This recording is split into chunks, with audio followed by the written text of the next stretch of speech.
LoreWarrior double feature, Striker light tank. And just to break this at the beginning, if you hear birdsong and stuff in the background, it's way too warm for me to close all the doors and windows, so apologies if you hear any of that in the background. But on we go. Overview. Valiant Systems, in conjunction with Wonderland Enterprises, debuted the original Striker light tank in the first decade of this century, filling what turned out to be an overwhelming need for a low-cost, quality vehicle.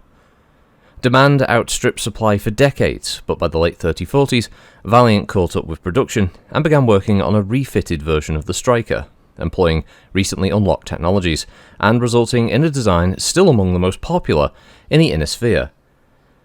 Capabilities. To make the most of the Striker's capabilities, its designers dropped the vehicle's original internal combustion engine and replaced it with a more compact fusion engine. Though it made the Striker more expensive, this move allowed designers to mount an Artemis-slaved LRM-15 rack as the vehicle's primary weapon system, effectively doubling its long-range firepower. Designers likewise replaced the original SRM-6 with a pair of Valiant Javelin Streak SRM systems that provide the same average firepower, but use ammunition much more efficiently. Finally, Valiant Systems upgraded the Striker with ferrofibrous armour, giving it a better chance of survival on the modern battlefield. Deployment. The AFFS is Valiant's largest customer, having placed Strikers into service in almost every one of its armoured regiments, while many more serve in planetary militias across the Federated Suns. Thanks to 3 decades of alliance with the Lyran Nation, the Striker also plays a significant role within the LAAF.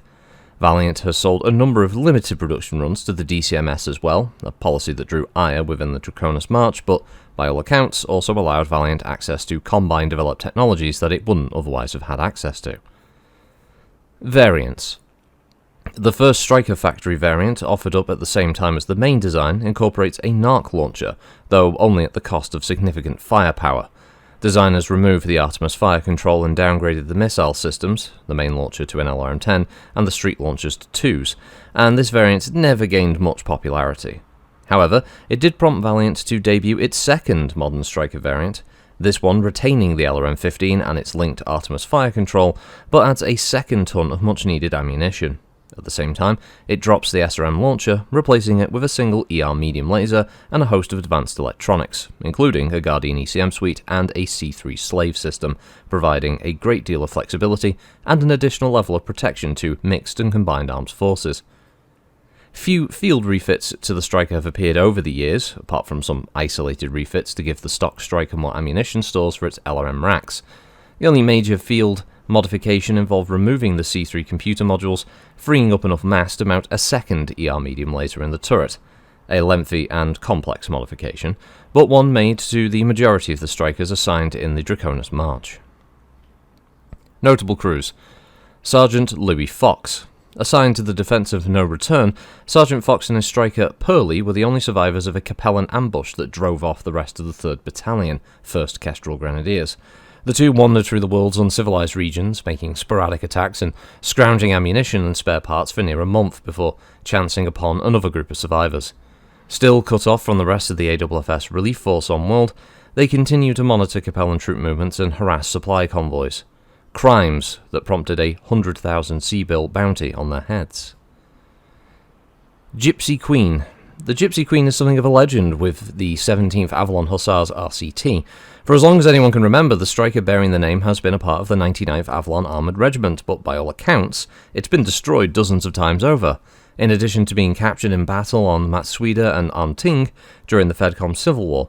Still, whenever the 99th masses, the beat-up Striker with its signature hull art and dent in the after-rear quarter, made by a, as legend will have it, a Canray Theodore Kurita when he kicked the tank with his Orion during the War of 3039, is there with the rest of its regiment. Regardless of the truth or the falsity of the legend, it's built up around it. It turns out that the 17th Hussars and Curitans were never on the same world in 3039. The Gypsy Queen is the mascot of sorts for both tankers and infantry in the RCT. So, the updated Striker, 35 tons, movement type wheeled, power plant Interfus 155, cruise speed of 54 kph, maximum speed 86 kph. The armour is the Valiant Scutum Ferrofibrous. Armament is a single Valiant Arbalest LRM-15 rack and 2 Valiant Javelin Streak SRM-2 racks, manufactured by Valiant Systems, of course. Primary factory is Johnsondale. Communication system is the Wunderland 35 35-1 series. Actually, I screw that up. Yeah, no, it's 35-1. And the targeting and tracking is also a Wonderland 35-1 series with Artemis fire control. This translates into a vehicle with a cruise of 5, a flank of 8 with 10 heat sinks. Its armour is 28 on the front, 25 on the sides, 21 on the rear, and 26 on the turret, which is pretty good for a 35-tonner. It has the LRM-15 in the turret with the Artemis fire control. Its ammo of 8 shots in total in the body of the vehicle, and obviously the Streak 2s also being in the turret with the ammo for that. 50 in total is located in the body as well. So it doesn't have as much LRM fire, but it's got plenty of Streak ammunition, which is a big switch up in the fact that Streak's always guaranteed to hit, and it's got 2 of them, so you're still rolling to hit with 4 missiles every turn, so that's pretty consistent damage. It's not bad movement-wise, and it's a pretty stock standard vehicle that you can just throw at players, use them as enemies and targets. Or it's even a good little support vehicle for player groups as well, capable of launching some missiles. The original version is more than capable, and the armor on it is pretty nice. Yeah, for 35-ton, being able to take if any vehicle can take a single shot from an AC-20 and drive away from it, it's pretty good, I'd say. And the fact that this thing has enough armor all around it that it can take a few hits from mediums and small caliber ballistics and that kind of thing, AC-2s and 5s, it's good enough that if you feel that you need to retreat the vehicle, you can. You've probably got the ability to do that, and it also means that players won't be able to instantly kill the vehicles when they encounter them, but they can still feel like, oh, next turn I can finish it off, so it's not too deadly.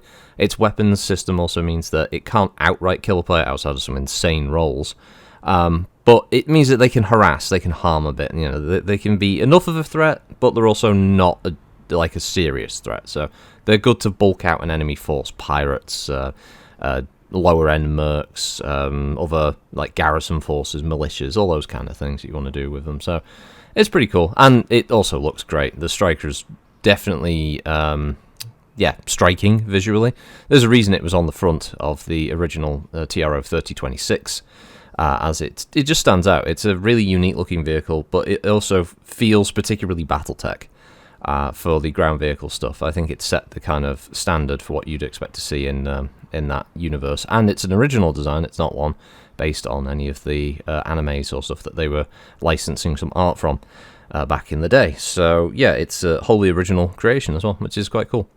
So yeah, that's the Striker. Well, the updated Striker anyway. This will be a Redux one. So yeah, obviously you can go compare it with the original Striker one, which I did on the channel as well. It's in the playlist. Or you can just search it on the channel, and you can see the difference, I guess, between the two write-ups. And the jump in time from when the vehicle was originally out, around about 3026, in the books anyway, and then the 3058 update. So, yeah. Anyway, have a good one all. Thanks for listening, and I'll catch you next time. Bye-bye.